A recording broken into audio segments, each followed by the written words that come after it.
Bismillahirrahmanirrahim. Assalamualaikum warahmatullahi taala wabarakatuh. Saya Muhammad Hisham bin Makhtar, Department of Mechanical Engineering, Politeknik Kota Baru, Malaysia. Kertas yang saya mau bentangkan pada hari ini bertajuk Kesan kecerdasan emosi terhadap kepuasan kerja dalam kalangan pensyarah di Politeknik Kota Baru, Kelantan.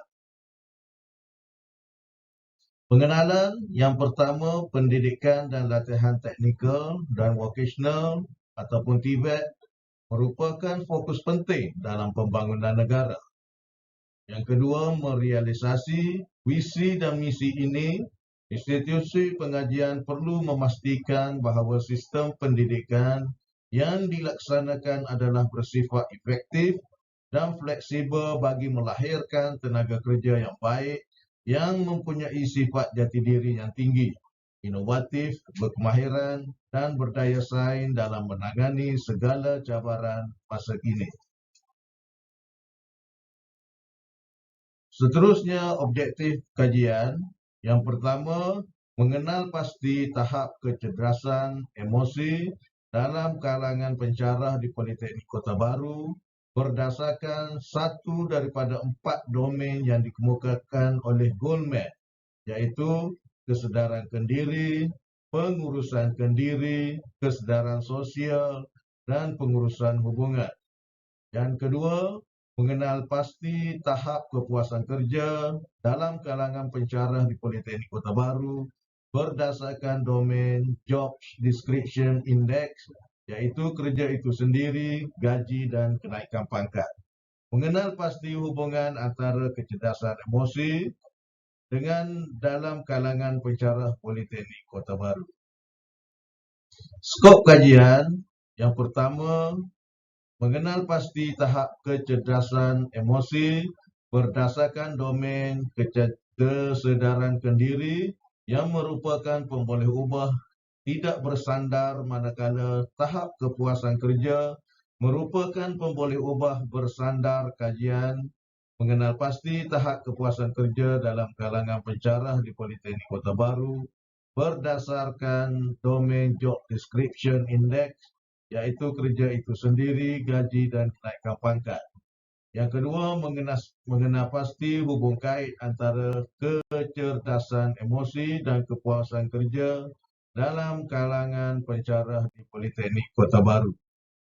Kajian literature, model kecerdasan emosi, Salovey and Mayen pada 1990 telah memperkenalkan konsep kecerdasan emosi, di mana konsep ini menjadi pemangkin utama dalam bidang pendidikan, transition, animation, and motion. Dua jenis model kecerdasan emosi digunakan, iaitu model dari Goldman dan Salovey and Mayen. Model Goldman iaitu mendefinisikan kecerdasan emosi sebagai kebolehan mengurus dan mengawal emosi, perasaan dan tingkah laku diri dan individu lain. Transition, animation, emotion mengemukakan kecerdasan emosi yang merakumi 4 elemen, iaitu mengenal emosi, mengurus emosi, kesedaran sosial, dan mengurus hubungan. Manakala model Sullivan and Mayer iaitu mengenal pasti emosi sendiri, mengurus emosi sendiri, mengawal emosi negatif, mengenali emosi orang lain. Teori kepuasan kerja.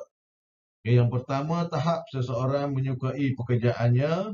Yang kedua, kepuasan kerja melibatkan beberapa aspek yang berbeza seperti berpuas hati dengan gaji, kenaikan pangkat, faedah sampingan, cabaran kerja, dan keselamatan kerja. Seterusnya, terdapat 2 kategori teori, iaitu teori kandungan dan teori proses. Teori kandungan adalah teori yang memfokuskan kepada keperluan manusia atau kehendak secara dalaman yang mencetuskan tingkah laku seseorang individu. Manakala teori proses pula menerangkan bagaimana individu memilih tingkah laku dan melakukan tindakan tertentu dalam memenuhi keperluan mereka. Metodologi. Yang pertama iaitu reka bentuk kajian. Dua, kaedah pengumpulan data iaitu dengan menggunakan soal selidik ataupun menggunakan temu bual. Yang kedua, populasi, sampel dan lokasi kajian. Populasi kajian ini adalah terdiri daripada pensyarah yang mengajar dalam pelbagai jabatan di Politeknik Kota Baru. Kelantan, kaedah pensampelan yang digunakan dalam kajian ini adalah dibuat secara rawak. Seterusnya berkenaan dengan analisis data. Jadual interpretasi tahap skor min iaitu kod kumpulan, julat dan tahap di mana kod kumpulan 1 julat 1.00 hingga 2.33 di mana berada di dalam tahap rendah. Kod kumpulan 2 2.34 hingga 3.67 sederhana, dan kumpulan 3 3.68 hingga 5.0 berada di tahap yang tinggi. Skor min dan sisihan piawai tahap kecerdasan emosi bagi domain kesedaran diri. Item SA1, saya mempunyai keyakinan terhadap kebolehan saya, di mana skor min kita mendapat 4.36, sisihan piawai 0.564 berada di tahap yang tinggi. Saya dapat akui kelemahan saya, skor min iaitu 4.27, sisihan piawai 0.564 berada di tahap yang tinggi. Saya faham terhadap sebarang situasi tertentu, di mana skor min dia 4.26, sisihan piawai 0.570, tahap tinggi. Saya tahu kesan tingkah laku saya terhadap orang lain 4.14, sisihan piawai dia 0.647 berada di tahap yang tinggi. Saya tahu bila mana orang lain mempengaruhi emosi saya 4.09, sisihan piawai 0.36 dan berada di tahap yang tinggi. Seterusnya ringkasan tahap kecerdasan emosi iaitu kesedaran diri. Skor min dia 4.19, sisihan piawai 0.481 pada tahap kecenderungan iaitu berada di dalam tahap yang tinggi. Perbincangan dapatan kajian. Yang pertama, bahawa tahap kecerdasan emosi dan kepuasan kerja dalam kalangan pensyarah adalah tinggi dan memuaskan. Yang kedua, terdapat hubungan yang signifikan di antara kecerdasan emosi dan kepuasan kerja dalam kalangan pensyarah di PKB walaupun kekuatannya di tahap sederhana. Kecerdasan emosi dan kepuasan kerja juga membawa kepada implikasi terhadap sesebuah organisasi.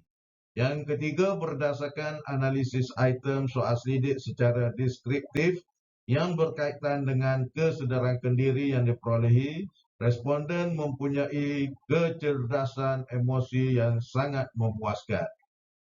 Kesimpulannya, kajian kecerdasan emosi yang tinggi membolehkan para pendidik bertingkah laku sewajarnya sebagai seorang pensyarah dan sentiasa berada di dalam keadaan stabil dan seterusnya berupaya membangunkan potensi pelajar melalui pengajaran dan pembelajaran yang berkesan tanpa mengira mata pelajaran atau tahap kesukaran yang ditemui ketika berhadapan dengan pelajar.